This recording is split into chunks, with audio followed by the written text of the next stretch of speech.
I got 5 fucking kids. So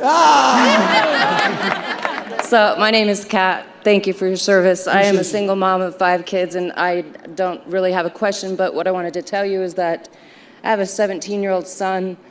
A year ago, he was suicidal and in a really bad place.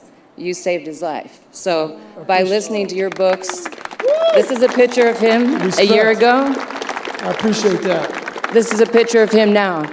God, dog. Damn.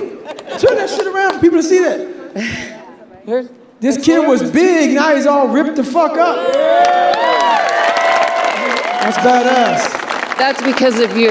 And now you know that that motherfucker owes me a check.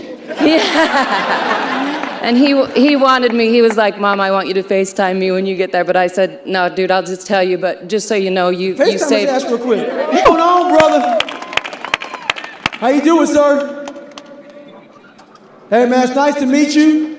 Well, hey, man, I just want to say congratulations on fucking all your achievements and accomplishments, man. I saw that picture, man, when you was kind of big. Now you kind of rich. You got them motherfucking cold cuts. Respect, brother.